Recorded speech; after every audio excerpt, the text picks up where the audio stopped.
Et mes paroles valent cher. Salut à tous. J'espère que vous allez bien. Le chairman pour vous servir. Les Guesnay m'appellent le chair. Les Fimbi 500 et les grandes sœurs de mes Fimbi, Big 500. Sarcel représente. Sect Abdoulaye, évidemment. Bienvenue sur We Hustle. C'est toujours ton émission qui rassemble et motive. Au fil des émissions, nous recevrons différentes personnalités qui viendront s'asseoir à ma table, nous parler de leurs échecs, mais surtout de leurs réussites. Alors, Hugo, take a seat now. Hey, I see dead people. PDG. We hustle, baby.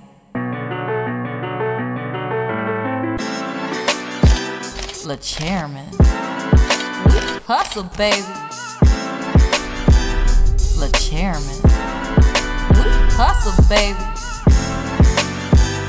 Le chairman. De retour sur We Hustle. Et aujourd'hui, je suis fier d'accueillir Mathias Pogba. Take Mathias. a seat, ego. Comment tu vas, frangin? Ça va toujours. Tout est OK? Tout est OK. Ça fait plaisir de te voir. Merci d'avoir accepté l'invitation. On doit causer, frère. Voilà pourquoi je suis là. Ça fait plaisir, frère. Est-ce que tu peux te présenter, s'il te plaît, pour celles et ceux qui ne te connaissent pas? OK, bah moi je suis Mathias Pogba, grand frère de Paul et jumeau de Florentin, d'une fratrie de 3, footballeur professionnel. Pas mal l'intro. C'est très bien. Ouais, pas mal, ça passe. Frangin, on va retracer le parcours, on va retracer la vie, forcément. Ici, on a tout le temps. Il faut savoir que ton gars mitraille des questions. Ouais, je me suis préparé. Alors, moi, je veux que tu me parles. T'es né déjà à Conakry, mais t'es arrivé très tôt en France. Donc, moi, je veux que tu me parles de ta jeunesse à Roissy-en-Brie, s'il te plaît. OK.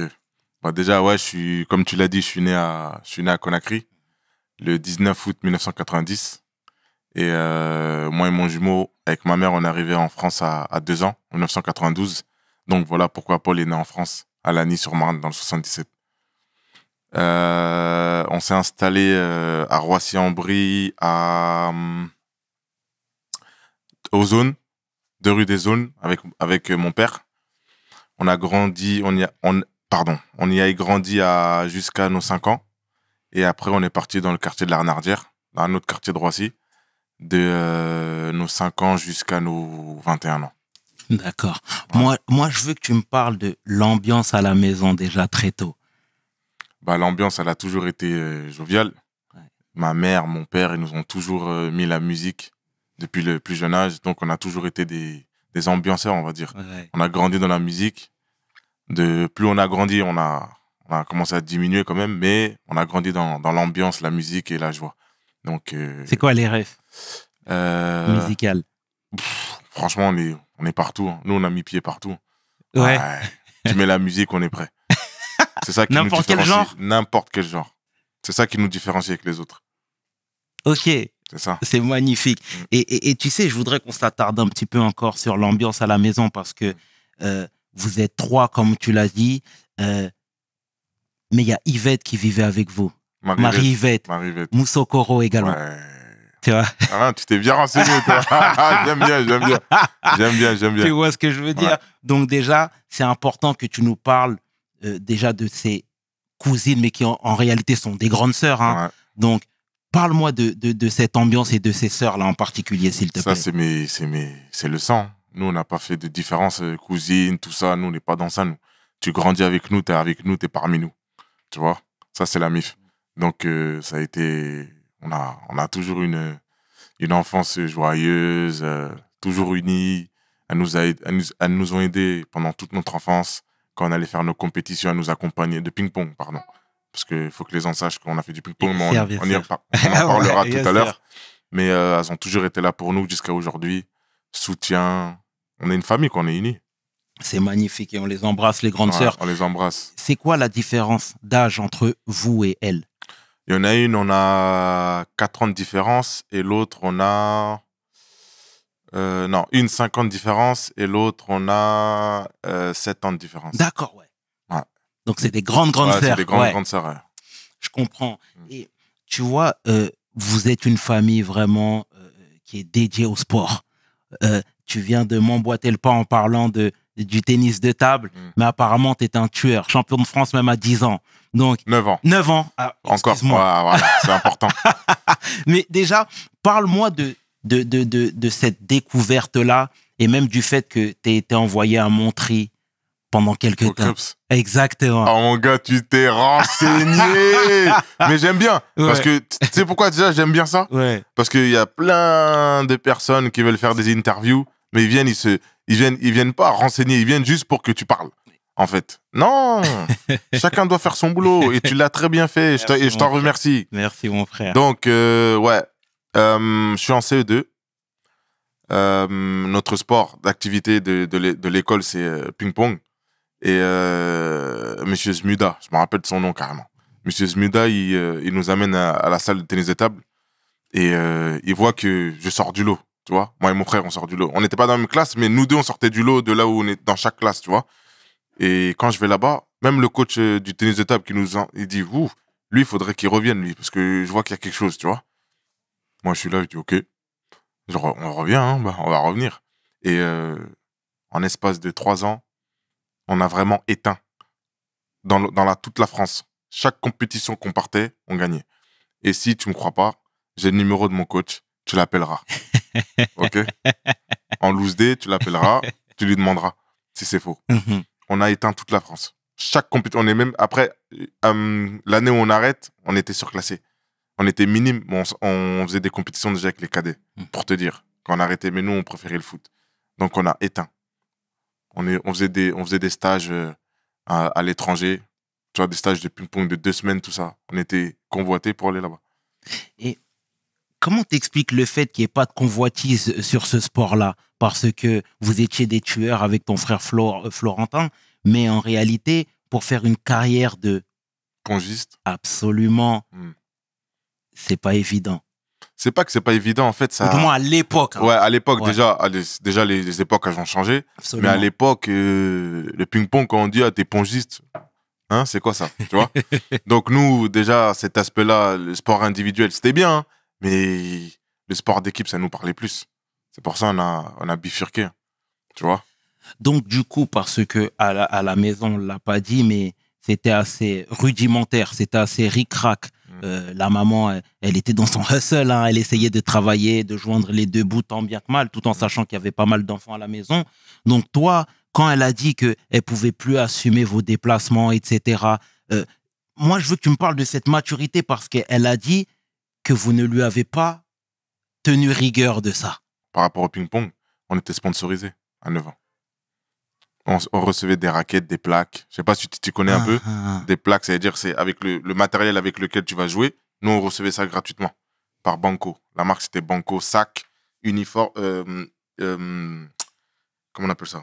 Ouais, uniforme, short, t-shirt, sac, veste. On est à 9 ans.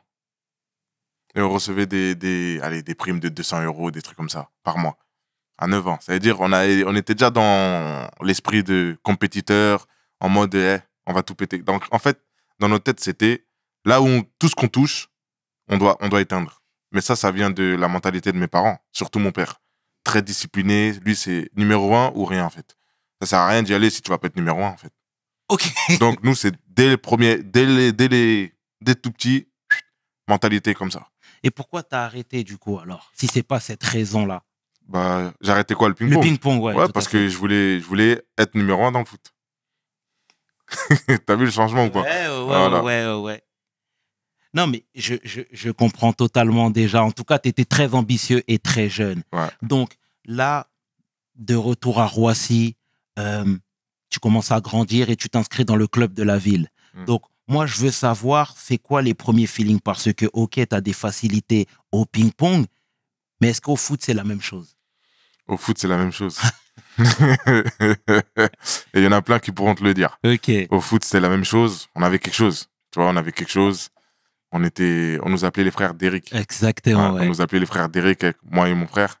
Donc, si tu t'y connais et t'entends les frères d'Eric, tu sais qu'il y a quelque chose. C'est aussi simple que ça.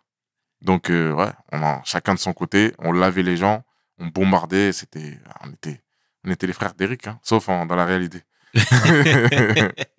Mais déjà même, là, on voit que le frère a une belle carrure. Mm. T'étais déjà très grand, très élancé, plus jeune? Pas du tout. Pas du tout? Pas du tout. Chétif?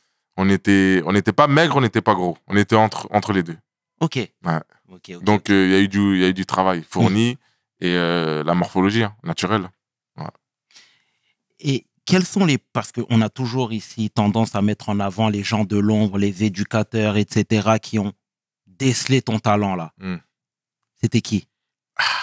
Belel Diallo, Brahim Tlili, Bijou Tati. Ces 3 noms-là, ce sont nos 3 premiers coachs, tu vois, à chacun.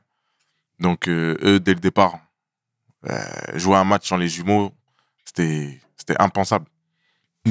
Ces gens-là, ils venaient, par exemple, quand on était puni par mon père, par rapport à l'école et tout, ces gens-là, ils se déplaçaient jusqu'à chez moi pour venir parler avec mon père pour qu'on vienne jouer. Ça veut tout dire. Tu vois ce que je veux dire? Absolument. Donc, ces 3 personnes-là, ça a été nos 3 premiers coachs, à moi, Florentin et Paul. Et eux, ils étaient vraiment avec nous parce qu'ils ont vu que le niveau, il était là. Et tu sais, depuis tout à l'heure, tu parles de ton père, déjà, paix à son âme, hein, mais c'est important parce que tes parents ont divorcé quand tu étais petit, d'accord? Donc, en réalité, tu n'as même pas en tête l'image de tes parents réunis, je suppose, parce que tu étais trop jeune. Mais depuis tout à l'heure, tu dis ô combien ton père était présent dans ta vie. Tu disais qu'il habitait à Roissy, ta mère aussi, donc tu as eu cette chance-là, déjà. Très important. Tu vois? Ouais. Parle-nous des valeurs de ce monsieur, déjà. Ouh, est-ce que t'es prêt? Je suis prêt, mon frère. Ok. Non, monsieur Antoine Pogba. Non. C'était lui. Je vais te donner des anecdotes comme ça que tu vas bien comprendre comment il fonctionnait, lui. Par exemple, quand il nous disait on va faire un exercice de tir. On va au terrain, on fait un exercice de tir. Si tu tires, par exemple, il disait, bon, 10 fois d'affilée, tu mets lucarne droite. Tu vois ce que je veux dire? 10 fois d'affilée, on tire dans la lucarne droite là-bas. Si tu mets pas les 10 d'affilée, par exemple, tu es à 6, tu loupes la 7e, tu recommences à 0. Ça, c'est la mentale de mon père. Et on a grandi avec ça. Ça, c'est une des anecdotes. Je vais t'en donner une deuxième. Pour réchauffer les muscles, on court, on fait des tours de terrain. Quand on est chaud, on va faire un tour de demi-terrain sur une jambe pour que les mollets, ils travaillent. Quand ça brûle, on change. Tu changes de pied. L'autre, ça commence à brûler, tu remets sur celui-là qui s'est reposé. Et tu fais tout le tour comme ça. Voilà. Je t'en ai donné 2. Et là, t'as vite compris. Là, j'ai pas besoin de m'exprimer plus sur ça. Ça, c'est la mentale dans laquelle on a grandi. Monstrueux. Paix à son âme, frère. Paix à son âme. Et, tu vois, c'est marrant parce que tu disais et tu viens de dire, pardon, combien il était rigoureux envers vous. Et c'est une très bonne chose. J'ai cru comprendre qu'il était professeur. Ouais. Il n'était pas sur vos côtes concernant le... Quoi? Sur nos côtes, c'était petit. Quel combat on a mené? Non, un combat, laisse tomber. Combat de Mike Tyson. D'accord, non, ok. Laisse tomber. Ça veut dire c'était un combat... lui, en tant que professeur, faut être fort à l'école. Et nous, notre combat, on est fort au foot, mais on n'aime pas trop l'école. Donc, on fait comment? Ça veut dire, quand on allait chez lui, c'était la bagarre. Lui, c'était les livres d'abord. C'était pas la play d'abord, c'était les livres. Dès qu'on finissait les livres, le temps libre qui nous reste là, c'est là-bas où on va jouer. Sinon, c'était pas l'inverse. Or que chez ma mère, c'était l'inverse. Combat. Non, c'était un combat. Ah, laisse tomber. Mon daron, professeur, tu t'imagines? Lui, il est prof et nous, on est là, on veut percer dans le foot. Mais j'ai eu cette chance-là qu'il nous a jamais vraiment bloqué parce que même quand il nous punissait, tu vois, nous, on jouait notre jeu à appeler les coachs, il faut venir et tout, faut venir parler avec le papa. Et il venait après, il nous laissait. Tu vois, il avait quand même cette gentillesse de nous laisser à la dernière minute. Mais des fois, même, il nous disait, non, il n'y a pas de match. Et le matin, c'est lui qui venait nous réveiller pour dire, hey, allez tuer sur le terrain, là. Tu vois? T'as vu dans laquelle il était? Ça, c'est mon père, ça. Et ça, tu peux que être motivé après ça. Ça veut dire, on te dit, tu vas pas faire tout ce que t'aimes. Et le matin, c'est lui qui vient te réveiller. Allez être meilleur buteur, je veux 2 buts. Tu vois, il te réveille, il dit, je veux 2 buts aujourd'hui. Non. Laisse tomber. C'est beau, en tout cas. C'est fort. Et c'est paix fort, à son c'est âme, fort. frangin, encore une fois. Et frère, tu sais, moi, je regardais des reportages ici et là, et étant petit, ta mère disait que Paul vous copiait énormément. Il voulait tout faire comme vous. Tout. Tu vois? Tout. Même, je vais t'expliquer une anecdote, tu vas rigoler. S'il te plaît. Tu vois, quand tu vas prendre le train, là, Mm. quand tu passes le ticket, comment t'appelles ça déjà, là? Le tourniquet. Le tourniquet. Il voulait, parce que nous, on avait la force de sauter. Yeah. Il a voulu sauter, il s'est mangé le sol. Tellement pour toi, un petit exemple comme ça. Tout ce qu'on faisait, il voulait faire. Sauter le tourniquet. Nous, on a la force de sauter. Toi, t'as pas encore la force, t'es plus petit. Mais tu veux quand même sauter. Mais tu vois, la mentale. Totalement. C'est ça. Et elle disait ô combien vous étiez des inspirations, des modèles pour lui. Et d'ailleurs, même, je fais appel à ma mémoire. J'avais regardé à l'époque, je crois que c'était en 2016, un reportage sur vous. Et il était en larmes parce qu'il se remémorait tous les conseils que vous lui avez prodigués. Il se remémorait son enfance, etc. Déjà, moi, je veux que tu me parles de la relation que vous aviez étant petit, s'il te plaît. Non. La relation qu'on... En fait, nous, on a toujours été... là où on allait, elle et 3 frères. Elle et 3 Pogba. C'était les 3 Pogba. C'était pas Mathias, Florentin et Paul, chacun dans son coin. C'était les 3 Pogba. On va dans une équipe, il y a l'équipe des 3 Pogba. C'était ça. Tu vois? Et on le faisait jouer avec nous. Parce que lui, il aimait bien s'amuser, dribbler les gens de son âge, tout ça. On disait, hey, Polo, viens jouer avec nous, t'inquiète pas. Et techniquement, il gaspillait les gens, tu vois? Mais c'est physiquement, il était un peu frêle, un peu maigre. Lui, il était vraiment maigre, pour le coup. Mais toujours avec nous. Dans, viens, on joue un à gauche, un à droite, et lui dans l'axe 10. Frère d'Eric plus Olivier Atom. C'était ça, nous, c'était ça. C'était les 3 frères. Tu vois? À l'arrière. Quand tu disais l'arrière, tu disais les 3 Pogba. Dans le foot. Simple. Même dans le 7-7. Donc, c'était ça. Ah, Relation unie, forte, toujours ensemble. Et jusqu'à présent, malgré tout ce que les gens disent, ça a toujours été comme ça et ça restera comme ça, quoi qu'il arrive. C'est ces paroles qu'on aime entendre, hein, sache-le, mon frère. Et alors, tu es en train d'avancer en âge.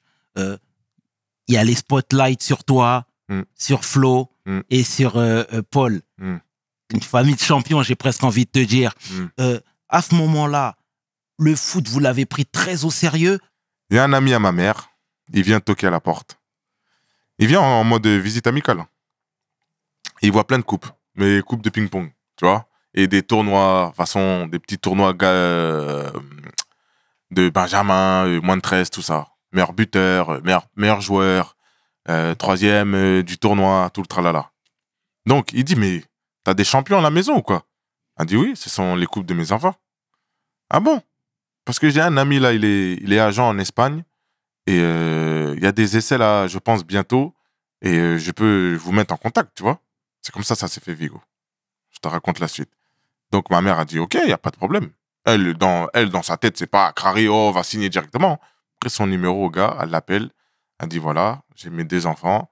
Paul, il avait déjà signé au Havre. Paul, c'était sûr que cet été-là, c'était en juillet. Ouais, c'était en juin ou juillet 2007. 6. C'est pas 6? 2007. Ok. Ouais, 2007. Elle l'appelle, elle dit, ok, j'ai trouvé des essais au Celta Vigo, 1 semaine pour tes enfants. Elle nous dit ça 10 jours avant qu'on parte. Pendant ces 10 jours, tu penses qu'on fait quoi? Moi et Flo. On s'entraîne jour et nuit. Jusqu'à la nuit à tombe. On tire, bon, s'il y a coup franc, on va tirer comme ça.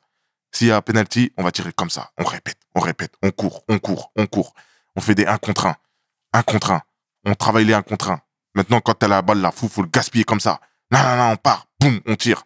Putain, on a mal tiré. On recommence. Non. Pendant 10 jours. Maintenant, quand on va là-bas, on est trop près.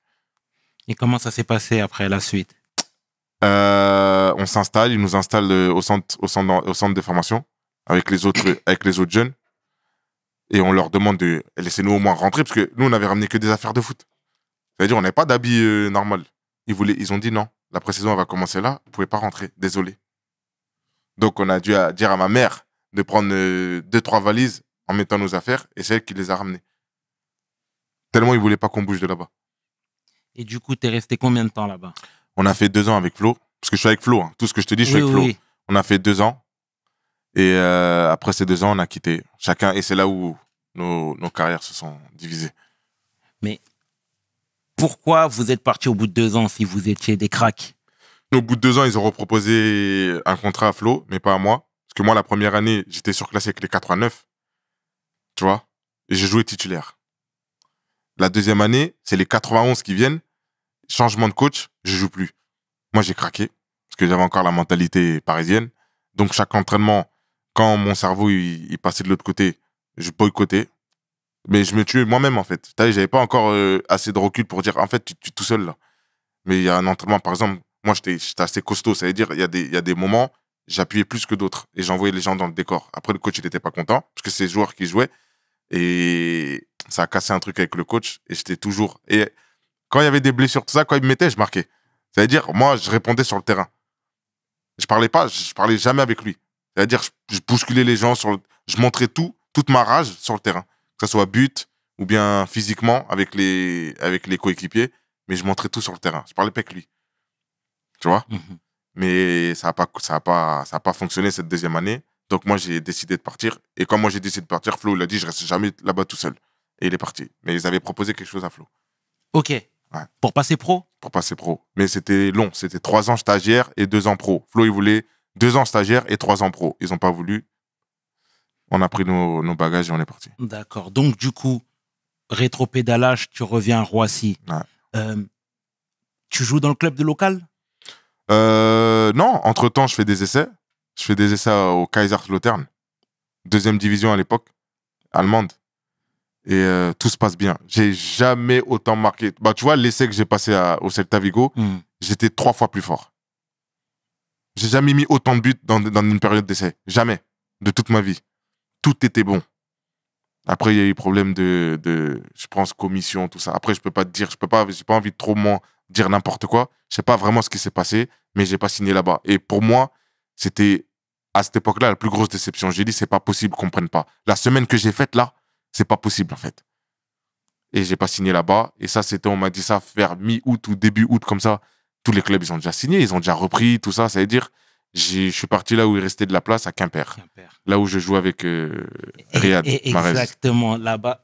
Justement, moi, quelques années plus tard, j'ai appris que tu as croisé le chemin de Riyad là-bas. Vous avez même vécu ensemble, je crois. On a vécu ensemble dans le même appartement. D'accord. Ouais. Raconte-moi déjà ce passage et cette étape de ta vie, à savoir Quimper. Là, tu vois que Flo est en train de signer pro. À Sedan. Exactement, pardon, et merci pour la précision. Paul est à Manchester. Et toi, tu es encore en train de te chercher, entre guillemets. Déjà, raconte-moi ce qui se passe dans ta tête à ce moment-là, s'il te plaît. Là, dans ma tête, franchement, c'est... Comme je t'ai dit, c'est la plus grosse déception à cette époque-là qui arrive dans ma tête. Parce que moi, comme je t'ai dit, tous les essais, tous les trucs, ça a toujours été good. Tu vois, je connaissais pas encore cet échec-là. Là. C'était un petit échec, mais pour moi important. Tu vois, parce que là, c'est une étape. Le passage professionnel, c'est une étape très importante dans le monde du football. Ça veut dire, je me suis dit, je suis en train de perdre. J'ai perdu 1 an. Mes frères, ils ont signé. Et moi, j'ai perdu 1 an. Dans ma tête, tu vois, je me dis ça. Je me dis, ok, c'est pas grave. Si ça doit se passer comme ça, ça se passe comme ça, on fait le boulot et on remonte, tu vois. Donc, je vais là-bas et j'y vais comme ça, en boudant, tu vois. Je signe à Quimper, mais je boude. Je dis, ma place, elle est pas là, en fait. Mais bon, après, avec le temps, t'es obligé de t'y faire. Tu vois, je suis obligé de m'y faire. Et je me blesse. Je me blesse à la cuisse à un moment donné. Et ça a plombé ma saison. Au début, je jouais. Après, sur la cuisse, elle arrive vers janvier, comme ça. Et c'est les moments importants pour se faire voir. Janvier à mai, tu vois. Et ça a ma saison, ça veut dire presque saison blanche. Je fais la première partie. La première partie, ça sert à rien. En vrai de vrai. Ça sert à rien. Ça a juste à t'acclimater là où t'habites, à tes joueurs et tout. Et la deuxième partie de saison, c'est là où tu dois éteindre pour une possibilité de transfert. Tu vois. Et cette deuxième partie de saison, je joue pas trop. Parce que je suis blessé. Donc, je me dis, année nulle. Tu vois. Donc, après ça, je me dirige vers l'Angleterre. J'ai un essai dans un club de Ligue 1, c'est-à-dire 3e division anglaise là-bas, à Bury, club à côté de Manchester. Je vais me rapprocher du petit. Donc, je vais là-bas, je vais à Bury. Je fais 1 semaine d'essai, je crois. Et ils me disent, on aime bien, on veut le revoir et tout. Je dis, il n'y a pas de jeu, on veut le revoir. C'est soit 1 semaine. En 1 semaine, vous ne pouvez pas voir les qualités de quelqu'un? Non. suis pas d'accord. En 2 jours, je l'ai réussi. En 1 semaine, j'ai réussi à Kaiserslautern. Ça veut dire, je connais. Faut pas venir me raconter des cracks ici. Donc, je vais là-bas. Et entre-temps, dans cette semaine, je joue contre Wrexham. Je Pays de marque Galles. Pays de Galles. Et à l'époque, 5e division anglaise. C'est-à-dire 2 divisions en dessous de là où je suis, en essai. Je joue contre eux, je les éteins, je marque et tout. Et le coach, je te jure, le soir même, il appelle mon agent. Il dit, si moi je le veux, il vient demain, on signe. Moi, faut pas me dire ça 2 fois. Il dit, t'as dit quoi? Il a dit quoi là? Mets le haut-parleur là, tout de suite. Il a dit quoi? Il vient demain, on le signe. On y va. J'ai pas cherché à comprendre 5e division, 8e division. C'est professionnel? Oui, on y va. Boum, c'est comme ça que j'ai atterri avec ça. Et tu disais 5e division. Mais c'est quoi le feeling? Parce qu'effectivement, tu passes pro, mais de l'autre côté, c'est pas quand même une division qui est... C'est pas la division où tu veux atterrir dans un premier contrat. Exactement. Mais c'est là où ma première force mentale elle est arrivée. Je me dis, tiens, si tu recules de 2 divisions, hein, mais t'es pro, tu regardes quoi?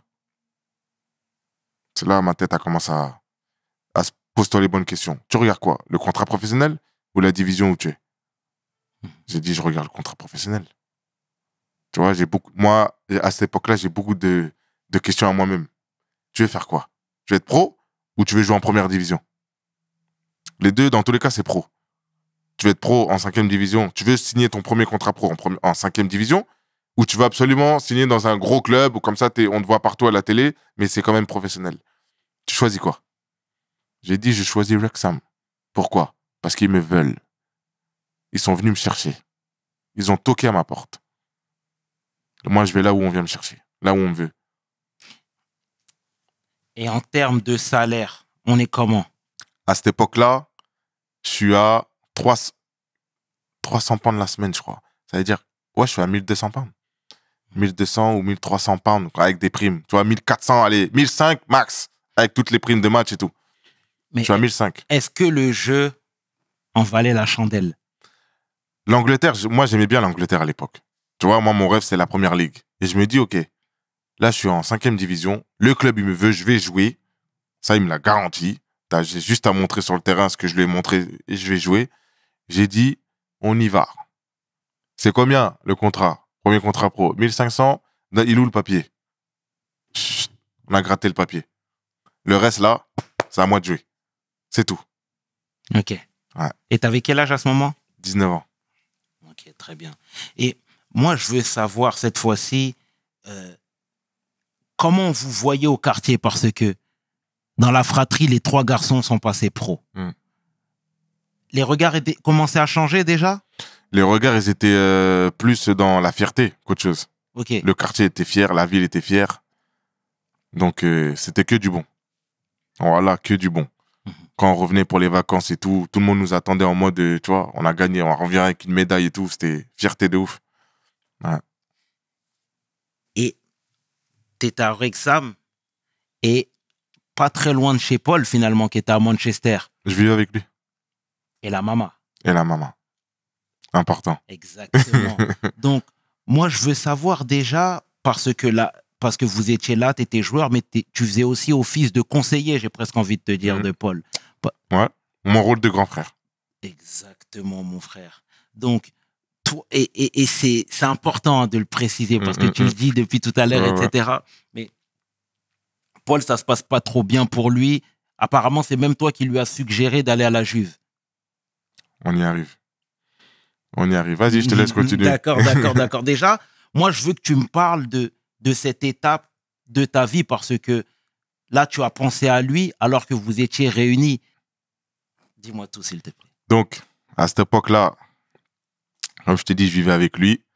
Et lui, il avait les rêves de jouer à Old Trafford, Cristiano, Ferguson, tous ces noms-là. Ça brille, ça fait briller ses yeux. Mais moi, je suis un mec de la réalité. Je suis pas dans les rêves ou virtuels. Je suis dans la réalité. Ok, tu rêves de Manchester. Mes premières questions, c'est, tu joues? Ok, t'as 17 ans à l'époque. À cette époque-là, c'est pas tout le monde qui joue. Nanana, c'est pas la même époque que maintenant. À 17 ans, ils disent que tu vas jouer. Ils te promettent, ils te font plein de promesses. Tu vas jouer, nanana, nanani, nanana.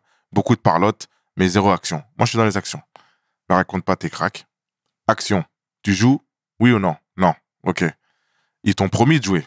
Oui. Tu joues? Non. OK. Maintenant, là où j'ai vraiment craqué, il n'y a plus aucun milieu de terrain disponible. Plus aucun. Sur le banc, titulaire, dans les tribunes, personne. Plus personne n'est là. C'est le moment de le mettre. On est d'accord jusqu'à là? Non. Ils ne le mettent pas et ils mettent un latéral au milieu de terrain. J'ai dit, je l'ai posé ça comme ça sur la table. Promesse de te mettre sur le terrain à Old Trafford. Action, mettre un latéral à ton poste. Réalité. Pas rêve. Là, on est dans la réalité. Tu penses que ça, c'est bon pour toi, ça? Il a dit non. J'ai dit, bah voilà. Tu prends tes clics et tes claques. La Juve, ils viennent, parce qu'ils savent que c'est sa dernière année de contrat. La Juve, ils viennent, ils toquent à la porte. Lui, il voulait pas partir. Il voulait pas partir. Je suis monté dans sa chambre. Je lui ai mis des punchlines dans la tête. Direct. Et Ferguson, il est venu. Ça, c'est pas des mensonges. Il est venu à la baraque et je lui ai dit, droit dans les yeux, You don't respect my brother. C'est la vérité. Et il y avait Patrice Révra et il le confirme dans son livre. Je lui ai dit, vous respectez pas mon frère. Voilà pourquoi il va partir. Mais non, il doit être patient, you need to be patient. Mais patient jusqu'à où? Il n'y a plus de milieu de terrain et vous mettez un latéral. Et vous voulez qu'il soit patient sur ça. Quand ils vont revenir là, est-ce que vous allez le regarder même? Parce que les blessures, ça revient. Tu te blesses, après ils reviennent tous. Et s'ils reviennent tous en même temps, vous allez le regarder? Mon frère, vous n'allez plus le regarder. Si vous ne le regardez pas quand il n'y en a plus, vous allez le regarder quand tout le monde est là. J'ai dit non, il va partir. Et je lui ai expliqué aussi pourquoi il va partir. Parce que les clubs italiens, en général, c'est les anciens qui jouent. Mais les anciens, à un moment donné, les anciens sont plus proches de la sortie que les jeunes. Ça veut dire, toi, tu es jeune. Là-bas, il y a beaucoup d'anciens à son poste. Tu patientes un peu, tu travailles. Et ta place, ça va être plus accessible qu'ici à Manchester. Va là-bas. Et tu m'en diras des nouvelles. Tu vas voir. Il voyait les Carrick, les Fletcher comme des grands joueurs comme ça. J'ai dit, entraîne-toi avec eux 2 semaines et tu reviens me voir. Il l'a fait. Il est revenu vraiment. Il a dit, mais en fait, il dit, en fait. Voilà. Comment ça s'est passé? Voilà, là, il arrive à la Juve. Mais tu sais, entre Paul et toi, il n'y a que 3 ans d'écart. Et tu sais, parfois, nous, on est des Africains et il y en a qui abusent du droit d'aînesse. Tu comprends ce que je suis en train de te dire?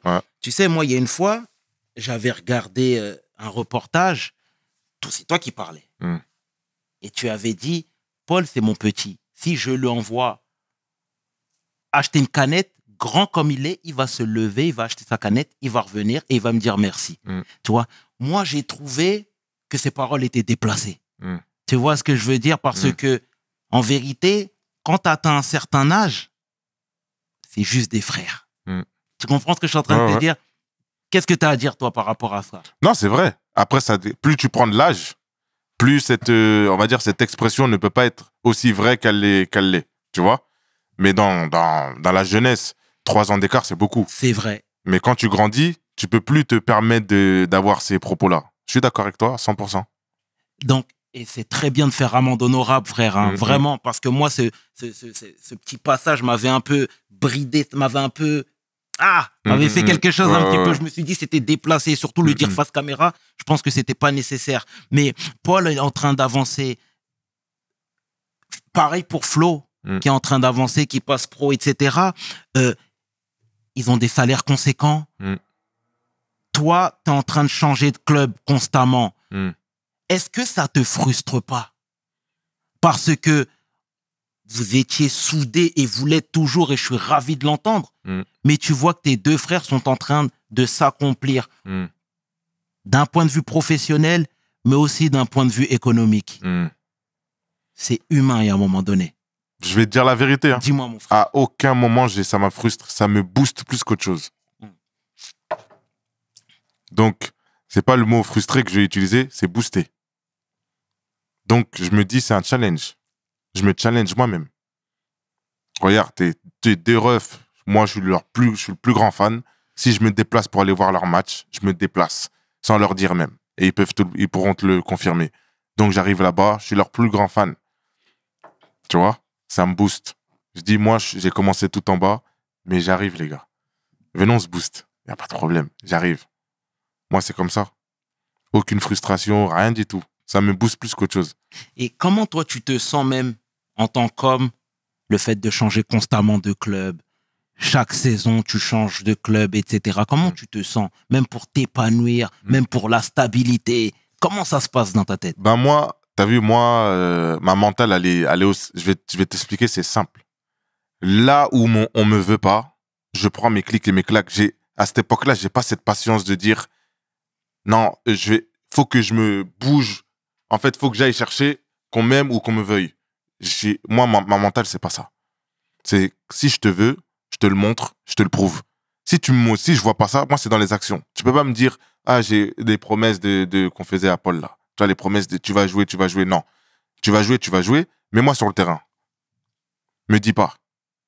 Donc, moi, si je vois pas dans les actions, je bouge. J'ai dit, et je le dirai toujours, si je devais faire 35 clubs pour aller dans chaque club où on me veut, je les aurais fait. C'est mauvais pour moi? Oui, mais je le fais. Je préfère avoir ma paix intérieure en faisant 35 clubs qu'en faisant 2 et être frustré tous les jours. Mais est-ce que là, c'est pas ton ego qui est en train de te dompter? Non. Non, parce que vous le voyez du mauvais côté. Dis-moi tout alors. Le bon côté des choses, c'est t'épanouir dans ta passion, dans ton football. Moi, je vois que ça. Si je dois bouger pour aller m'épanouir, je préfère ça que de rester frustré, par exemple, 3 ans, 4 ans sur le banc, à te promettre monts et merveilles. Je peux pas. Mais là, c'est l'aspect sportif, mais l'aspect économique dans tout ça. Comment tu te sens? Parce que Je suis bien. Ouais. Moi, j'ai pas besoin de 15 000 euros pour être bien. Moi, tous mes salaires, je vais te le dire, on parle français, on est venu parler français. Tous mes salaires, ils ont jamais dépassé 10 000 euros de toute ma carrière. Tu vois, je te le dis. Tu m'as déjà vu pleurer pour ça? Tu m'as déjà vu me plaindre? Non? Et je vais jamais me plaindre. C'est Dieu qui donne. Donc, si je dois faire, comme je le répète, si je devais faire 45 clubs, je les aurais fait. C'est mal vu dans le football, il n'y a pas de problème. Mais j'assume. Je vais à gauche, on me veut là-bas, je vais jouer. Si je dois même descendre de division, pour te dire, là où je vais, je dois descendre de division pour accomplir ma passion et jouer sur le terrain, je le fais. Mais comment t'expliques que t'aies changé autant de fois de club? À chaque fois, c'était les conflits avec les entraîneurs? Non, c'est les blessures. Parce que quand tu reviens de blessure, pour eux, t'es plus au même niveau. Ils veulent plus de toi. Et tu dois bouger. Parce que à partir du moment où t'as une grosse blessure, c'est que des 1 an. Parce que les gens, ils doutent. Tu signes 1 an par là, ils doutent. T'as pas fait la saison que tu devais faire, même pour toi. Hein. Parce que c'est dur après de revenir enchaîner les matchs et tout. Tu peux pas enchaîner les matchs. C'est-à-dire, à partir du moment où tu te blesses la première fois, t'as des petites blessures à chaque fois. C'est-à-dire, tu fais 7 à 10 matchs, hop, petite blessure, ça te ralentit. Tu reviens et tu regardes à la fin, 20 matchs, 17 matchs. Donc, tu es obligé de bouger parce qu'il dit, il n'est pas encore revenu à son meilleur niveau. Et aucun club te redonne cette chance-là. Aucun. Ça veut dire que je dois bouger. Quoi, je vais rester là, je vais rester chez moi? Non, je bouge. Voilà pourquoi j'ai fait autant de clubs. Et ceux qui se blessent, ils le savent. Ceux qui se blessent pas autant, ils peuvent pas comprendre ça. Mais ceux qui se blessent autant que moi je me suis blessé, et ça, ils le savent, ça. C'est des 1 an. Tu vas faire quoi? Tu vas pas les forcer à te donner 3 ans de contrat. C'est vrai. Allez là. En tout cas, merci pour cette précision parce que tu viens de m'apprendre quelque chose. Mais en même temps, tu étais trop costaud. Hein?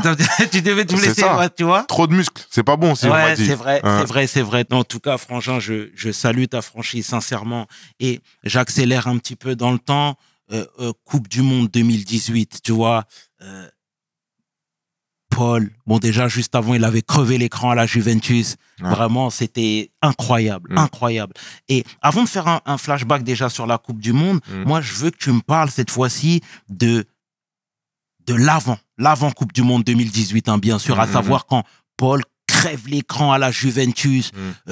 Paul est une marque, la marque Pogba même, j'ai presque envie de te dire, avec les frères qui sont sur le côté et la maman qui est au centre de tout ça. Moi, je veux savoir c'est quoi le feeling à ce moment-là, parce que vous êtes presque sur le toit du monde, j'ai envie de dire.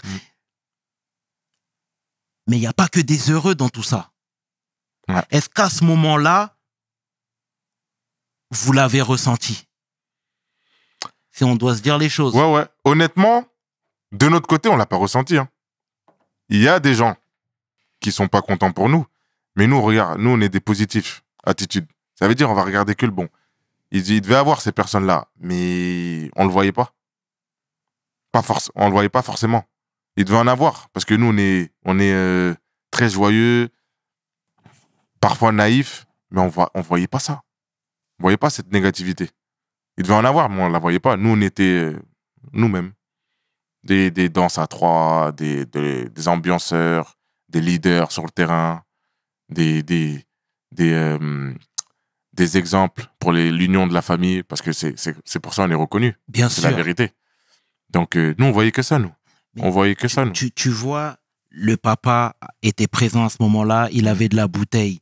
Pareil pour la maman. Il n'y a pas des gens qui vous ont quand même mis en garde en se disant, les gars, doucement dans votre succès, parce que quand vous envoyez du shine, du love, etc., malheureusement, il y a des gens qui vont bien comprendre le message, mais pas tout le monde. Pas tout le monde.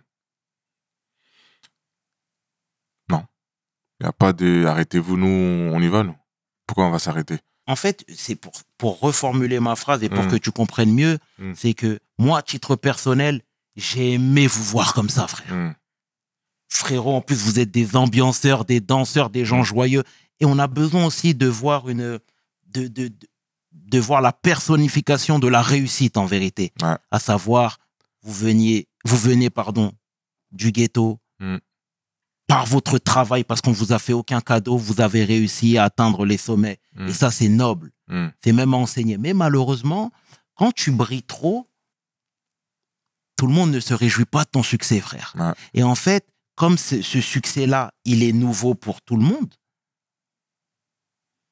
moi, je me dis, j'ai peut-être une image arrêtée ou peut-être une vision arrêtée en me disant qu'il y a quelqu'un qui a quand même pu les mettre en garde. Tu vois ce que je veux dire? C'était pas du tout votre cas? Franchement, non. Peut-être c'était le cas, mais nous, on le voyait pas comme ça. D'accord. Tu vois, on n'a pas vraiment calculé ce point-là. Nous, on est juste là, nous. T'as vu, il y a des choses qu'on peut pas réaliser parce qu'on est dedans. Vous, les gens de l'extérieur, vous pouvez nous dire des trucs que nous, on voit pas parce qu'on est dedans. Tu vois, donc c'est compliqué. À ce moment-là, la maman est à Roissy encore? Ouais. 2018, non. Non, on est même avant, même un peu avant. Ouais, nous, toutes les années. Non, on a bougé à Bussy-Saint-Georges en 2012. Ok. Ouais, en 2012. Ok. Et tu sais, si je me permets de te lancer là-dessus, c'est que ta mère a relaté une époque de sa vie où il y a des gens qui l'avaient confondue avec elle, ou du moins avaient confondu une personne avec elle. Tu vois ce que je veux dire? Donc, c'est là où toutes ces choses-là peuvent déjà vous mettre en alerte en se disant, oulala, il faut qu'on commence à faire attention. Ah, t'as été au courant de ça, toi? Ah ouais, bien. Ouais, tu vois ce que je veux dire? C'était arrivé dans mes oreilles, j'ai dit, oh, ok. C'est pour ça que je me permets de te lancer sur ça, frère. Donc, toi, tu es en train de... Voilà, juste avant, Paul crève l'écran à la Juventus. Déjà, c'est quoi le sentiment qui t'anime? Parce que moi, j'ai l'impression, et arrête-moi si je me trompe, mais plus les années passent, et plus j'ai l'impression que ta carrière de footeux, c'est plus un loisir qu'autre chose. Tu es plus là en tant que conseiller, en tant que confident, en tant que limite agent, même s'il n'y a pas, la statut, licence. Ouais. Exactement. Le statut d'agent, moi, non.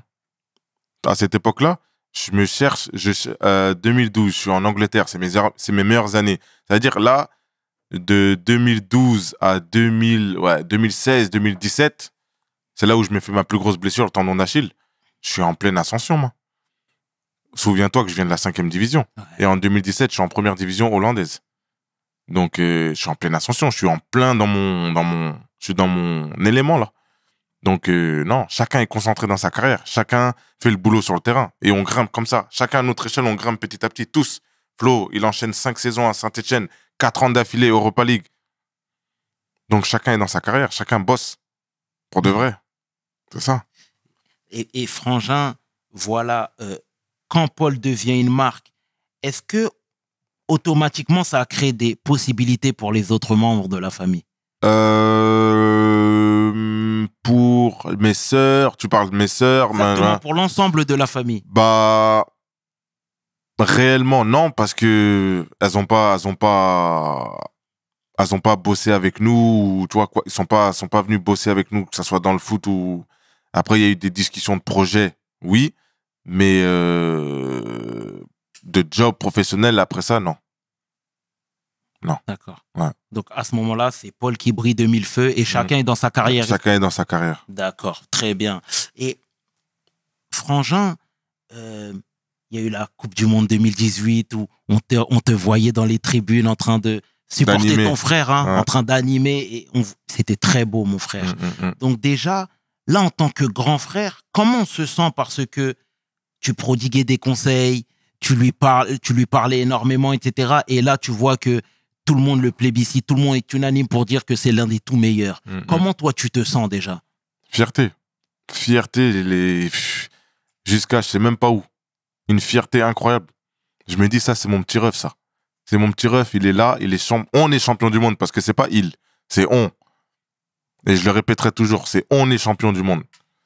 Parce que, qu'ils le disent ou pas, on est champion du monde. Si t'es champion du monde, on est champion du monde. Si tu perds, on perd. Si tu gagnes, on gagne. C'est simple. Ça veut dire, on a fait tous les vols. On a fait les vols. On a fait des dingueries. Des fois, on rentrait. Nous, on faisait des allers-retours. C'est-à-dire, on prenait l'avion, il jouait le match, on rentrait. Il était 5 heures du matin. Donc, quand tu le vis comme ça, t'es champion du monde aussi. Avec tous les parents, là. Tous les autres parents qui étaient dans l'avion, qui rentraient avec nous. On est champion du monde. Champion du monde, fierté incroyable. On se dit, ils l'ont fait. Ils l'ont fait. Sur le terrain, nous, on l'a fait en dehors. Donc, on l'a fait. Tu vois? Donc, non, c'est indescriptible. Une fierté indescriptible. Et c'est très beau ce que tu dis, mais moi, je vais nuancer un petit peu tes propos. Et tu vois, il y a Ibra qui disait que parfois, l'entourage mettait un peu trop de pression. Et quand il parlait d'entourage, il parlait des parents, il parlait des frères et sœurs, en disant que vous êtes juste des accompagnants ou des accompagnateurs. À savoir, supporter votre frère ou votre enfant, c'est déjà énorme. Mais ne vous improvisez pas comme agent, comme conseiller, comme mentor, comme ceci, comme cela. Toi, déjà, qu'est-ce que tu as à dire? Parce que il a pas nommé des gens explicitement, mais tu peux t'accaparer cette histoire. Ouais, totalement. Il a raison. Il y a des gens qui n'arrivent pas à gérer ce succès, tu vois. Ils commencent à se prendre pour telle ou telle personne qui ne sont pas. Et c'est là où des litiges ou des problèmes peuvent arriver. Reste à ta place. Restez à votre place.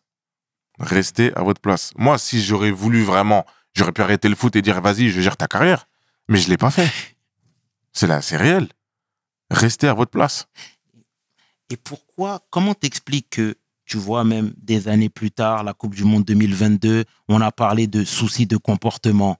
Tu vois, entre, par exemple, toi, je sais pas ce qui s'est passé, mais la mère d'Adrien Rabiot, on a dit qu'il y avait des griefs dans les... Comment t'expliques tout ça? Parce que, d'un point de vue extérieur, les gens disaient que tu prenais beaucoup de place dans les tribunes. Tu faisais trop de singeries. Tu vois ce que je veux dire? Déjà, tu viens tordre ces rumeurs. C'est faux ce que je dis? C'est totalement faux. Je l'ai jamais parlé. Mais comment t'expliques que ton nom est ressorti comme ça? Parce que je m'appelle Pogba. C'est facile. Et ça fait cliquer les gens. C'est tout. Je l'ai jamais parlé à la mère de Rabiot. Jamais. Je fais des singeries dans les tribunes. Ça, c'est eux qui appellent ça comme ça. Moi, j'appelle ça animé. Si vous venez au stade pour rester assis et boire votre bière, ça, c'est votre problème. Moi, je viens au stade, j'anime. Sinon, je viens pas au stade. C'est simple. Donc, ils appellent ça singerie, dinguerie, tout ce qu'ils veulent. Il n'y a pas de problème. J'assume. Je viens au stade, j'anime. Il y a mon petit frère sur le terrain. J'anime, je supporte pour de vrai. Et je rentre chez moi. Chacun sa manière. Tu vois, si on doit mettre les deux pieds dans le plat, 2022 ou 23, je sais plus, mais il y a eu l'affaire que tout le monde connaît. Malheureusement, où on t'a vu sur les réseaux sociaux, etc.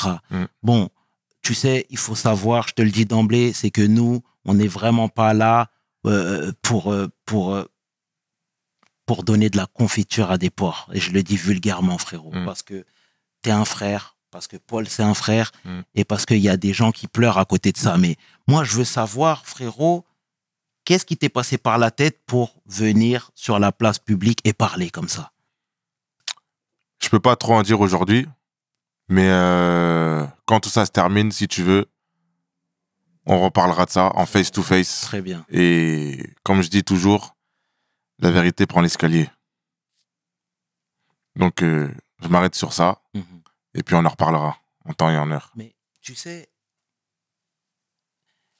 il y a comment dire, il y a toujours, pas toujours, c'est faux ce que je dis, mais parfois il y a des griefs entre les joueurs de foot et certains entourages, etc. Tu sais, dernièrement, j'avais regardé un reportage sur Di Maria et il disait que lui, il rêvait d'un retour à Rosario, dans son club natal, mais malheureusement, je pense que tu es au courant même de cette histoire, malheureusement, il n'a pas pu parce que il y avait trop de personnes néfastes. Tu vois ce que je veux dire? Donc, moi, je veux savoir quand il y a des conflits comme ça, parce qu'il y a beaucoup d'argent, parce que c'est un monde de fous. Pourquoi les choses ne se règlent pas en privé? Ça pourrait, ça se fait. Mais là, c'était un niveau où... En fait, c'était plus que ce que les gens pensent. Tu vois? Ça a dépassé la réalité. C'est pour ça. Et... De toute façon, même je vois à travers ton regard, etc., je vois que tu es pris par l'émotion. Mais sache une chose, mon cher frère, c'est que l'objectif, et je vais me répéter une énième fois, c'est pas de te mettre encore plus dans les dramas. Sinon, la discussion, on l'a pas, toi et moi. Tu vois ce que je veux dire? Sache-le, tu le sais, frère, tu le sais. Mais moi, je veux savoir dans tout ce qu'on fait, parce que, tu sais, toi, t'es un croyant. On a vu, pareil pour Paul, pareil pour Flo. Et tu sais, toi comme moi, on a perdu nos pères. Paix à leur âme. Ouais, paix à leur âme. Et on sait que les mamas se fragilisent également. Tu vois ce que je veux dire? C'est pas facile. Moi, je veux savoir, même si j'ai bien compris que tu ne peux pas donner trop d'éléments parce que il y a encore une affaire qui est en cours, mais je veux savoir qu'est-ce qui te passe par la tête et comment tu te dis, je vais l'exposer sur la place publique. C'est ça, moi, qui m'intéresse. À cette époque-là, c'était ma seule issue. Je peux te dire que ça, c'était mon seul moyen d'exprimer mon ressenti sur le moment même. C'était mon seul moyen. Sinon, j'allais exploser intérieurement. C'est tout ce que je peux te dire. Et tu sais, pourquoi je te parle des liens du sang, etc., c'est parce que tu vois tout le temps, dans chaque rappel, dans chaque ceci, cela, on nous dit ô combien les liens du sang sont sacrés. Est-ce que parfois tu te dis que certaines actions peuvent être irrévocables? Ça n'en fait pas partie. Cette action-là n'en fait pas partie pour moi. Parce que tout le monde fait des erreurs. Et le plus important de tout ça, et après je vais m'arrêter là, il faut savoir tous les tenants et les aboutissants avant de parler sur une action ou sur quelque chose. Quand vous aurez tout ça, peut-être vous allez me comprendre ou peut-être pas, mais au moins ça sera dit. Voilà ce que je peux dire sur ça. Mais il y a pas de souci, frère. Et je ressens ta peine, hein, et tu connais ton gars, tu sais très bien qu'on est vraiment dans un discours pour fédérer, mon frère. Tu vois ce que je veux dire? Parce que, tu sais, parfois, et là, je vais rétro-pédaler et je vais te relancer sur le droit d'aînesse. Parfois, on se dit, ouais, mais c'est l'aîné qui a forcément raison. Mais moi, je dis, c'est pas tout le temps ça. Est-ce que là, avec le recul, tu peux te dire que tu as fauté? J'ai fauté. À 200 000%. Je te le dis. Face to face. Ouais. Ouais, j'ai fauté. Et c'est noble et c'est très juste de te reconnaître. Tu lui as demandé pardon, Refray? Je préfère garder ça. Non, mais non, juridiquement, Ouais. je ne peux pas parler. Je suis interdit de parler avec mon frère. Donc, Ok. Tu vois? D'accord, et je respecte alors dans ce cas. Pour rester dans tout ça, Frangin, moi je veux savoir comment tu t'es senti juste après tout ça. Super mal. Super triste. Super mal, super triste. Et je me suis dit, qu'est-ce que j'ai fait? Tu vois? Mais il m'a fallu ce petit temps. Tout le monde tu vois, a ce temps, tu vois, a besoin de ce temps-là. J'ai eu besoin de ce temps-là pour réaliser. Mais alhamdoulilah, c'est venu. Tu vois? Et tu sais, on parle pas de flow dans tout ça. Qu'est-ce qu'il t'a dit? Parce qu'on nous dit tout le temps que entre les jumeaux, c'est fusionnel, le lien, il est très fort Il et m'a même dit la même chose. indescriptible. Il m'a dit la même chose que je suis en train de te dire là. Est-ce qu'il t'a boudé? Il m'a boudé fort. Et il n'y a pas que lui. Mes tantes, mes trucs, tout le monde m'a boudé. Et c'est normal. Donc, le lien était quasi rompu avec ton frère jumeau? Non. Non, mais il y a boudé et boudé. Non, on a toujours communiqué, mais il m'a fait savoir ce qu'il pensait de cette action. Normal, il a eu raison. Pareil pour tante Lucie. Pareil pour tout le monde. Lansana. Tout le monde. Hein? Tout le monde, tout le monde, tout le monde. Sans exception. Donc, là, t'étais livré à toi-même totalement? Ouais. Plus aucun soutien? Si, le soutien, je l'ai toujours eu, moi. Parce que les gens qui me connaissent, ils savent qui je suis. Ils savent très très bien. Ils savaient qu'il y avait quelque chose qui cloche. Mais ils ne savaient pas le quoi. Mais ils vont bientôt le savoir. C'est tout. C'est pour ça, avant d'avoir... Après, il y a je les appelle les moutons, qui suivent tout ce qui se raconte là. Eux, je les calcule même pas. Eux, ils m'intéressent même pas. Mais il y a ceux qui essayent de se renseigner. Eux, peut-être, je peux leur donner, tu vois. Mais si tu rentres même pas dans tu vois, dans cette direction, si tu vas pas dans cette direction, frérot, viens, on discute pas, c'est mieux. C'est tout. Simple. Mais en tout cas, tu peux comprendre que les gens étaient déçus. Oui, totalement. Et je suis aujourd'hui, avec 2 ans et demi presque de recul, frère, ils ont eu totalement raison. Mes proches, hein, je te parle. Le reste, je m'en fous complètement. Mais mes proches, ils ont eu raison.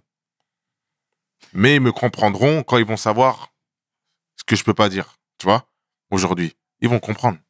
Si tu me connais, t'as compris déjà. En vrai de vrai, ceux qui me connaissent vraiment, ils ont compris sur le moment même.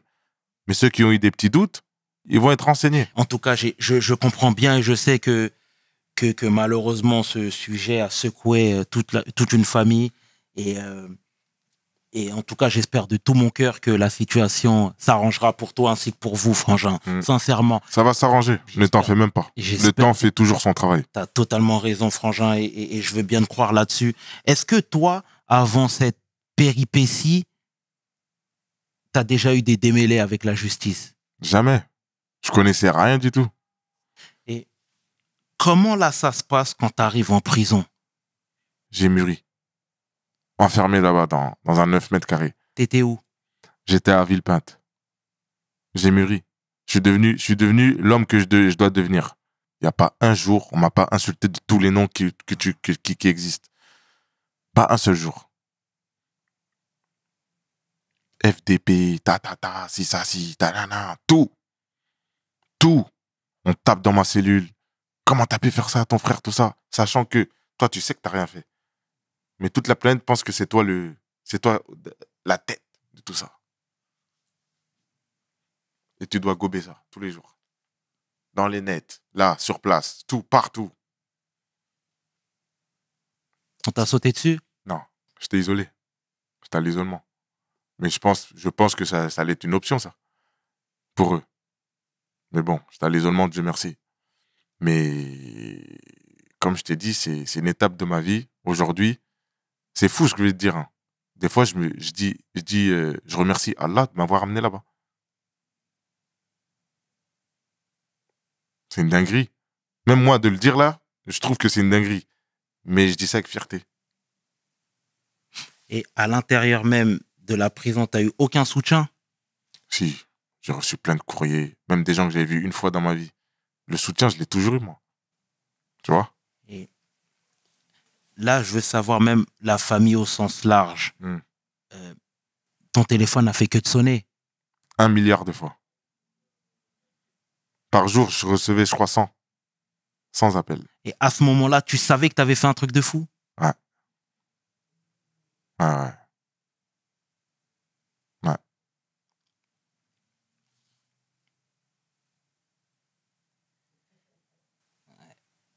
Et alors, tu arrives en prison, tu es isolé. Et là, tu sais même que tu as tout perdu en réalité parce que la confiance de la famille même, j'ai envie de te dire, tu as brisé quelque chose.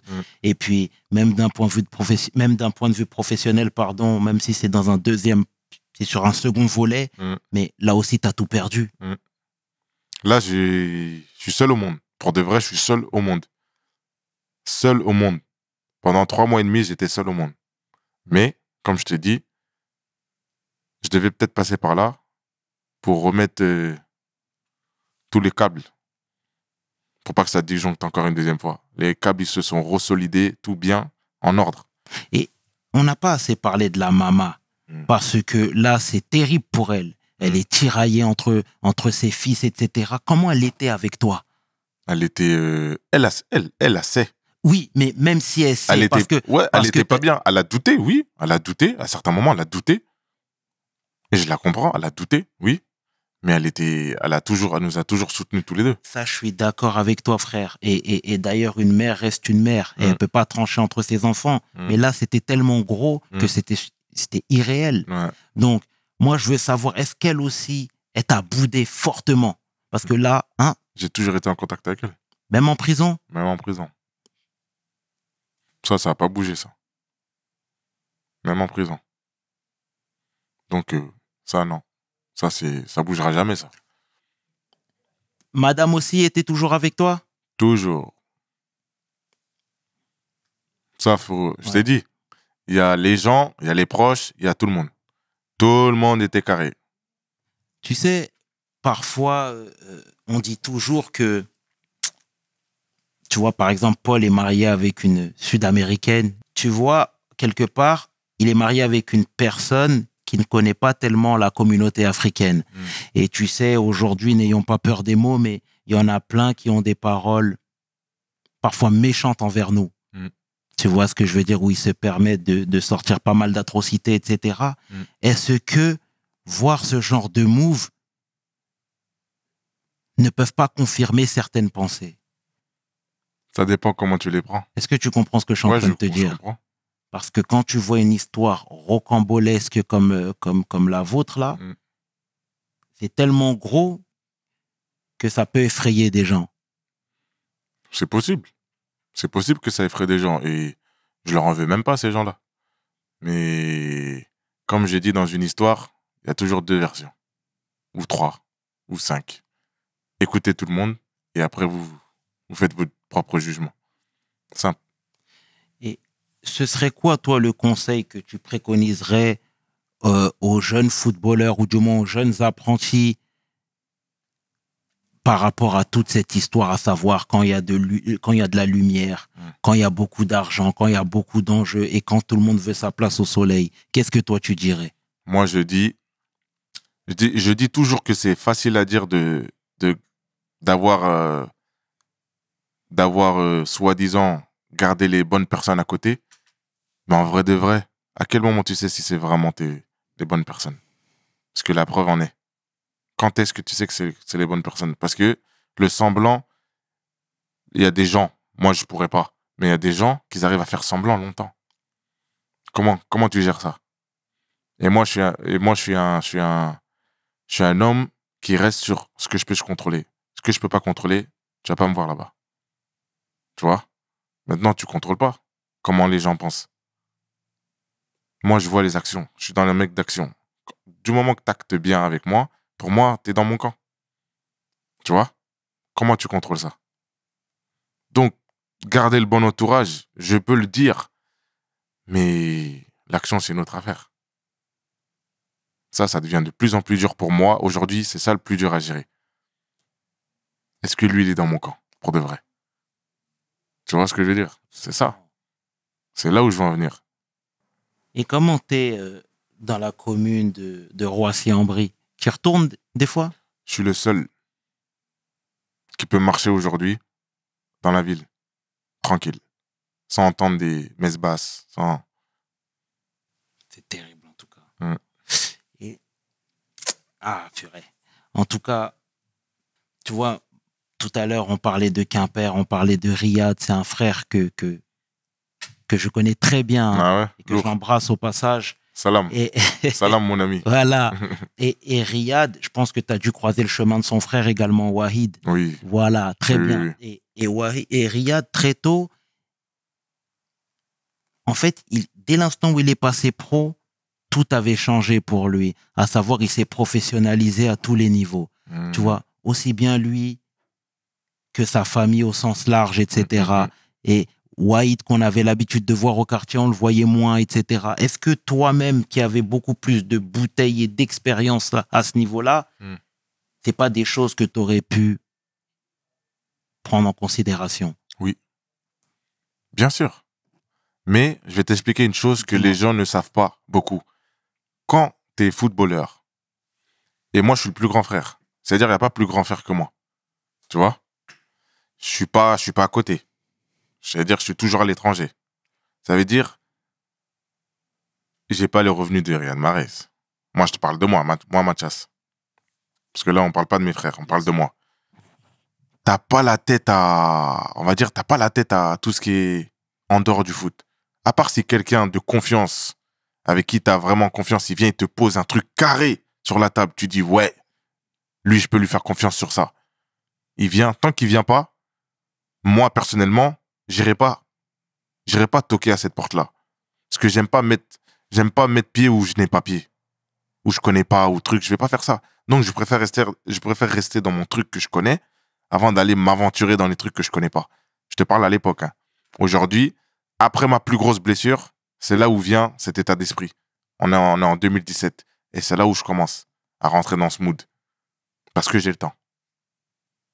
Je peux rien faire d'autre que penser. Mais sinon, quand je suis en mouvement, je ne préfère pas. Moi, personnellement, je ne préfère pas. Je préfère rester focus. Mais aujourd'hui, avec le recul, j'aurais aimé avoir cette personne qui vient me toquer à la porte. « Hey, j'ai ça. J'ai ça pour toi, pour préparer ton avenir. » Mais je ne l'ai pas eu. C'est facile, tu vois, c'est facile qu'on dise « Ah, les footballeurs ci, les footballeurs ça. » Mais nous, on est tellement focus, on est sous pression tous les jours. On doit être plus fort que l'autre tous les jours. Tout le reste d'à côté, là, c'est un boulot aussi. Hein. Prendre rendez-vous avec lui, parler avec lui, faire un business plan, tout ça, c'est un boulot. Je dis pas qu'on n'a pas le temps. Mais il faut nous mettre sur la voie, frère.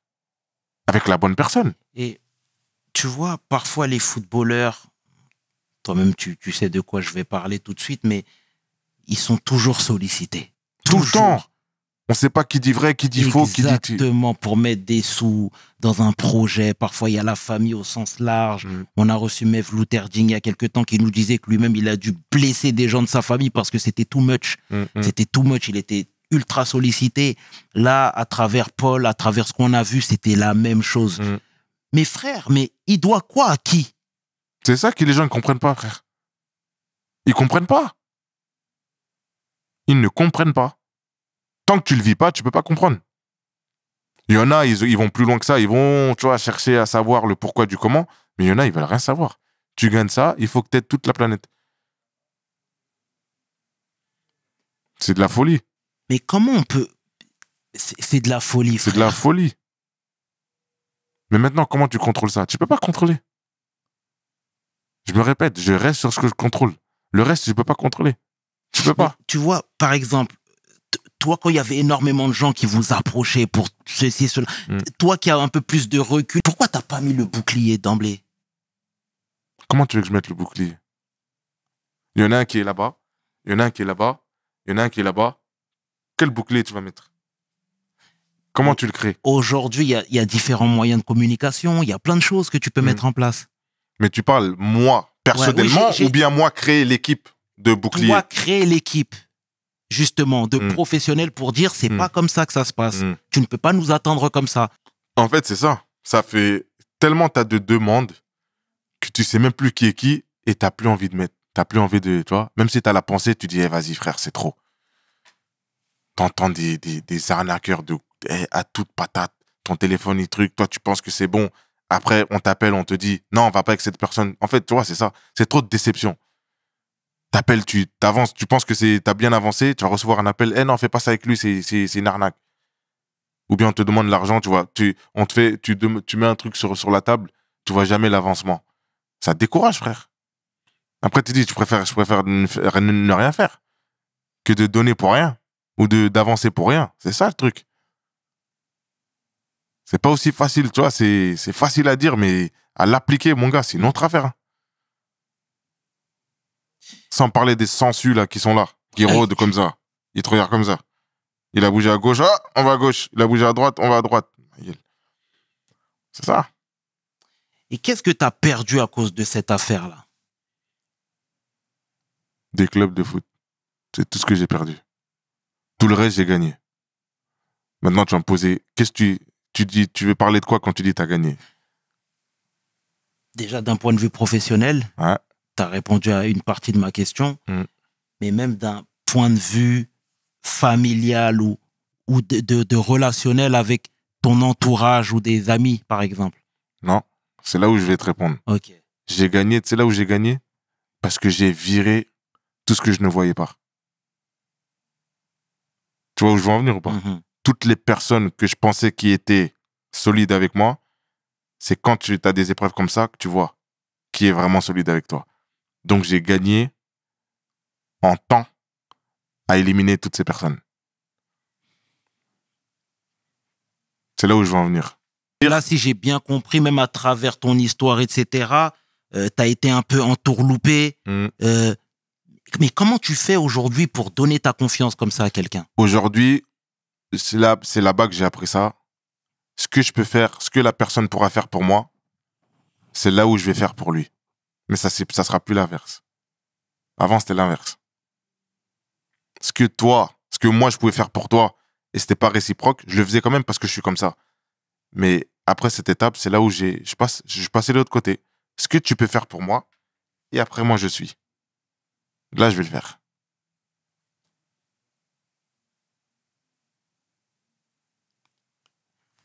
Ouais. En tout cas, je salue ta franchise, sincèrement, et j'espère, comme je te l'ai dit tout à l'heure, que tout rentrera dans l'ordre. Ne t'en fais pas pour ça, je t'appellerai. Oui, on fera un FaceTime avec tous les frères, si tu veux. Voilà. Inch'Allah. Inch'Allah, c'est ce que je veux voir, frangin. Voilà. Et les Kidari, c'est toujours tes potes? Oui. Ah, tu les connais aussi? Non, mais je sais pas. Ah, tu t'es bien renseigné, toi. J'aime bien. Ouais, les Kidari, bien sûr. Soldats. D'accord. Et aujourd'hui, qu'est-ce que tu fais de tes journées? T'es toujours dans le foot? Ouais. T'es basé en France? Je suis un peu partout dans l'Europe. Hein. Je me balade un peu. Je fais du coaching spécifique. Ouais. Tu peux être un peu plus précis? Spécifique attaquant, précisément. Mais après, je peux faire tous les autres postes. Donc, tu viens, je te coach précisément sur ce que tu veux travailler sur le jour où tu viens. Je veux travailler aujourd'hui la vitesse, l'explosivité, on va travailler ça. Tu veux travailler les tirs en venant du côté gauche, on va travailler ça. Les tirs en venant du côté droit, on va travailler ça. Les longues passes, les centres, tout. Les mouvements. Voilà, ça c'est ma spécificité aujourd'hui. Et comment, je veux dire, tu fais pour gagner la confiance des jeunes attaquants qui peuvent se dire, ouais, mais toi, t'as pas fait une grande carrière, par exemple? J'ai jamais eu ce cas-là et je pense pas que je l'aurai.